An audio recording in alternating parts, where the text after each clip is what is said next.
Hey guys, welcome back to the channel. In today's video, we check out Steelrising.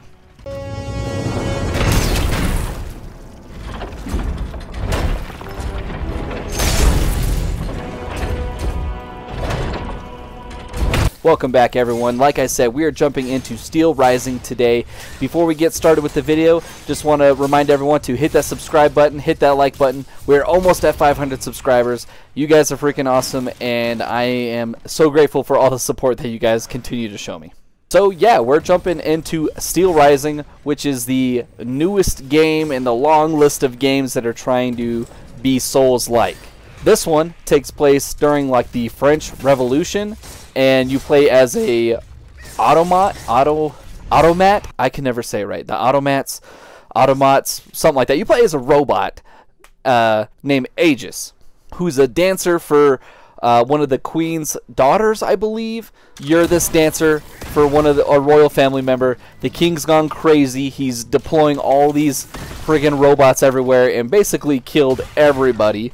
And you are tasked with destroying these robots, clearing out the city, and retaking control of the kingdom. Because this King Louis the whatever is gone crazy and is just killing everybody. He's not a good dude. Now, I particularly love Souls-like games, and this one is I'm very mixed on it. There's things that I really enjoy about this game, and there's things that are just kind of like, if that makes sense. For example, we're already talking about the story. The story, in my opinion, was probably the weakest part of the game, and it actually had a story, like something that you can follow, whereas, let's say, like Mortal Shell was a very ambiguous story, kind of figure it out on your own. Same with Timesia, same with like all the other games that try to be like From Software, try to be Souls-like.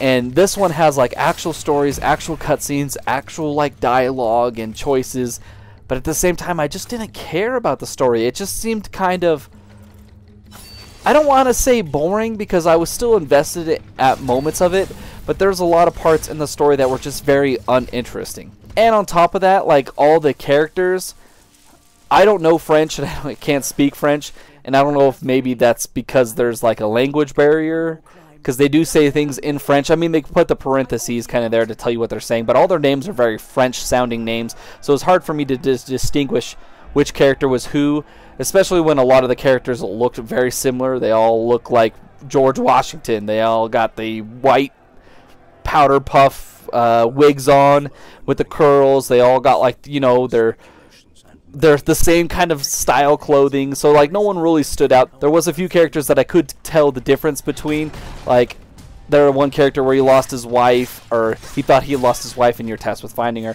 and then the other guy that ends up becoming leader at the end, or one of the two possible leaders. Everyone else was 100% pretty forgettable. Other than Aegis that you play as, I really couldn't tell you a single person's name, like at all. Like, if you were to show me, like, this, you know, character, I'd be like, he was somebody, I guess, important. And that was just the characters. But the story overall was pretty, it was kind of meh.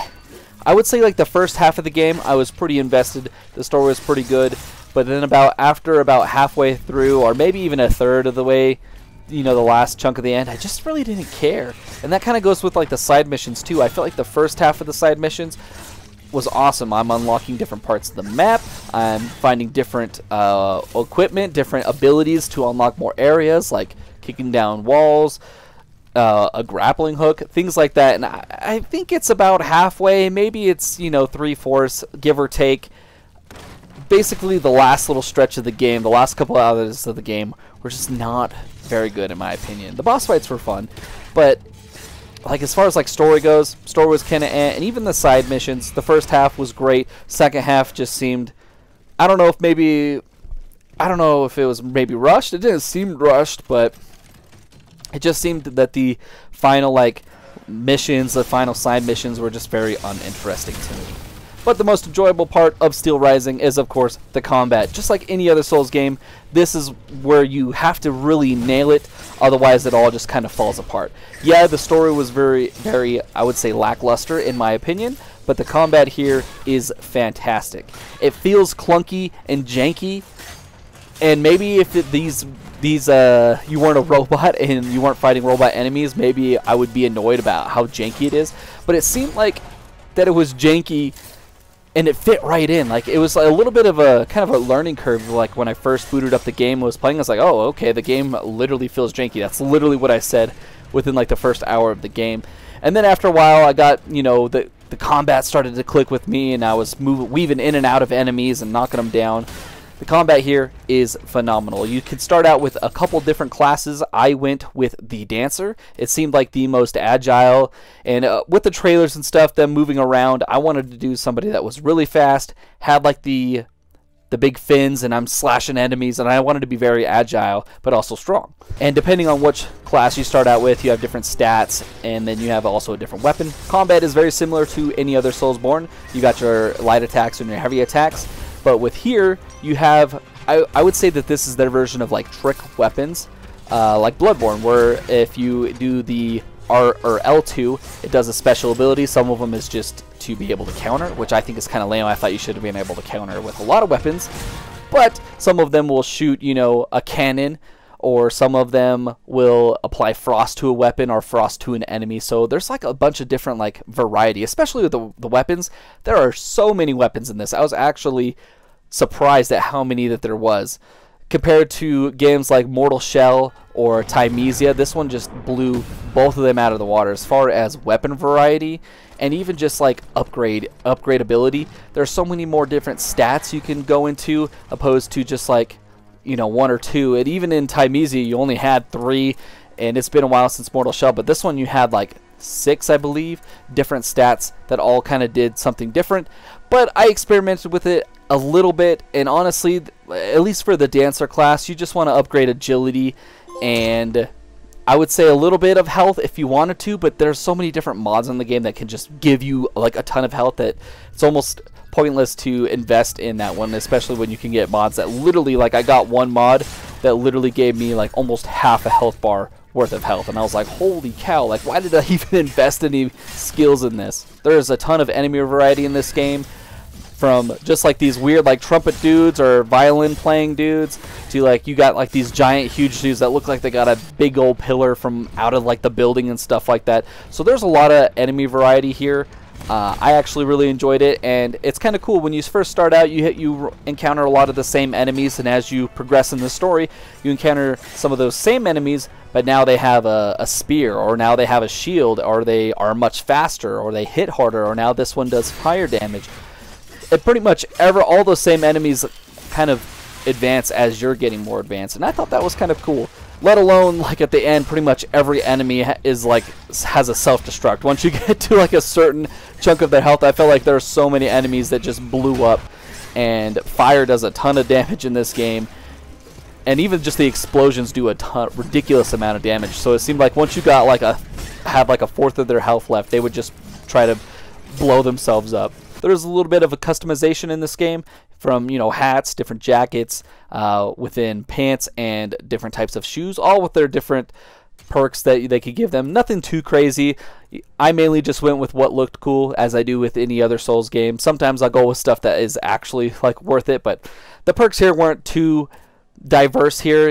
Now, this is the level design is one of the things that I feel like Steelrising does also, like the combat does an excellent job at doing.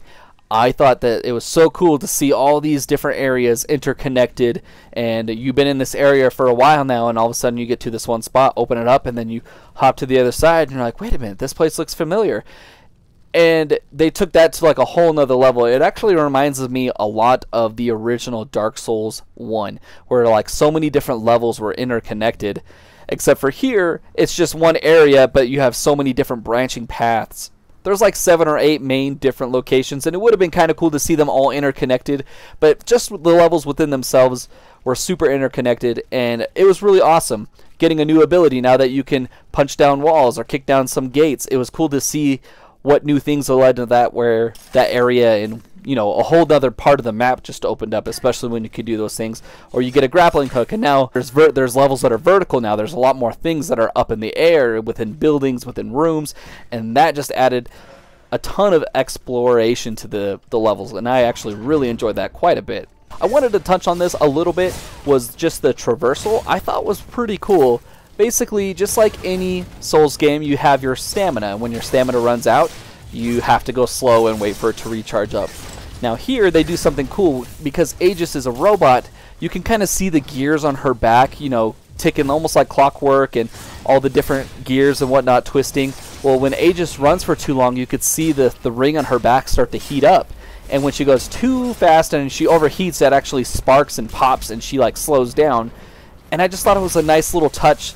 Instead of just like, you know, oh, you run out of stamina and you slow down. It's like, well, she's a robot. She technically doesn't run out of stamina, but she can overheat. And I thought that was a really cool, like, attention to detail. It was just like a cool little detail that I really appreciated.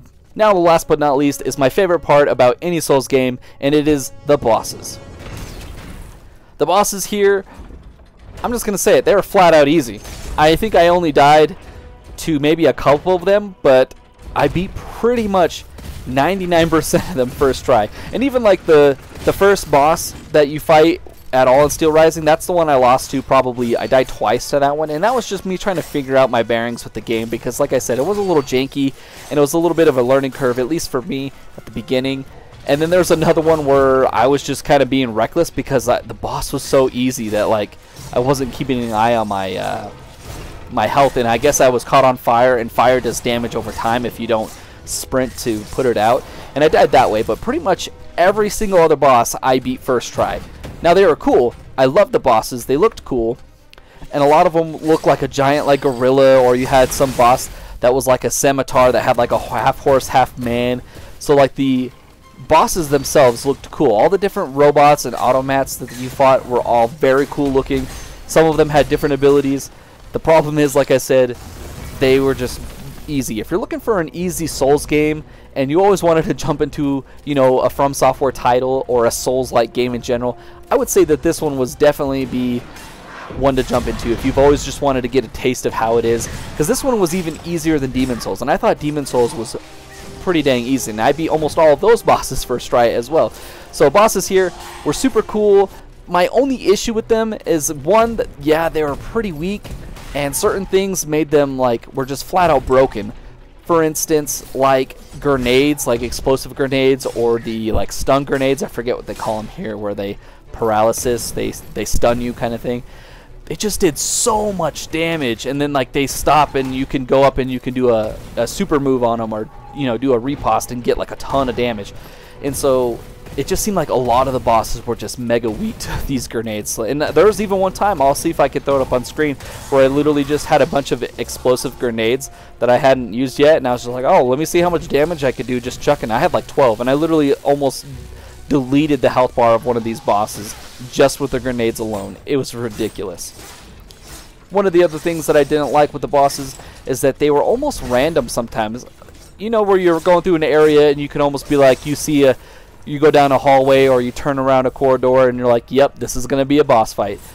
There was moments like that, but there was also moments where it's like I just kind of not even turn the corner, I'm just going, all of a sudden there's a boss where like you wouldn't think that it was a boss, and it just all of a sudden the giant health bar pops up and you're like, oh, I guess I'm fighting a boss? And so it was kind of annoying because it gave you little time to prepare, but like I said, the bosses were just easy, so even when I wasn't prepared, I was able to just beat them anyway. A little bit harder, but nothing too bad. I kind of missed this when I was talking about the combat, but there was a lot of weapons, and some of the weapons are not all the weapons are created equal. Some of them are just flat out way better.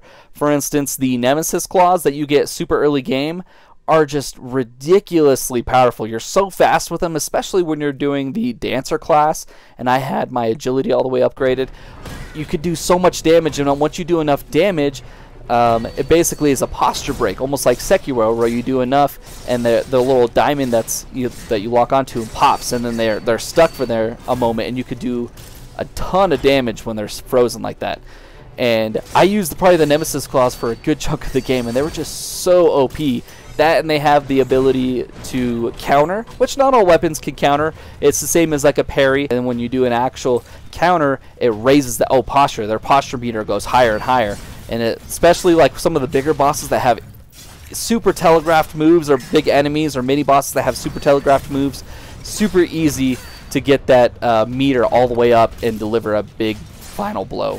Overall, guys, I enjoyed the game. Like I said, it's kind of, I think if you haven't played any of the Souls-like games, if you've been looking to get in, this is a great title. I think you should play it anyway. It's one of those games that I still think was fun, even though the story was pretty lacking, in my opinion. Overall, I thought it was great. You have to remember that this is a AA studio, so they don't have the big budget as AAA games, so I wasn't expecting, you know, peak perfection. But for a AA game, and for the AA price point, I think I only paid $40 for this, is not a bad game whatsoever. And that, in fact, I highly recommend it. The game overall was fun. It took me, probably like 25 hours to start to finish, trying to do as much stuff as I could. But the visuals, it seemed like about, like I said earlier, about the halfway point, or maybe even 3/4 of the way, is when I started to encounter like some actual bugs. About halfway through the game is when I started to encounter things where I would get stuck, or I would kill an enemy and he'd fall over dead and then pop right back up, and so I thought that they weren't dead, and so I'm smacking them around. There's even times where like somehow enemies didn't get alerted, like the whatever it was that triggers the enemies to fight didn't happen, and so I would kill like this, you know, big enemy, and there would be these big tiger dudes that are kind of off to the side. I shouldn't say big, they're small. A bunch of small like cat-like robots, and they were just kind of sitting there, and I just was like, well, I'm just gonna attack them, and even with attacking them, they didn't attack back. So it was something like a glitch where they weren't able to, like, the whatever it is that triggers them to run out and fight didn't happen, and so they were just stuck there. And so it was kind of weird. There's just a lot more like technical glitches throughout the game, and I did have one major crash where the game just stopped working entirely, and that was towards the end of the game. I would say for the most part the game ran pretty great. I was playing on a PS5, and yeah, I had a good time. I think that if I were to give Steelrising a number score out of 10, this would definitely be a 7. It's not the best Souls-like game that I've played, but it's definitely a really great one, especially for that cheaper price point. I think you're definitely getting your money's worth here. Let me know, guys, down in the comments what you thought of Steelrising. Let me know what you thought of the review, and that's going to be it for the video, guys. I hope you enjoyed it. Don't forget to like and subscribe, and we'll catch you later.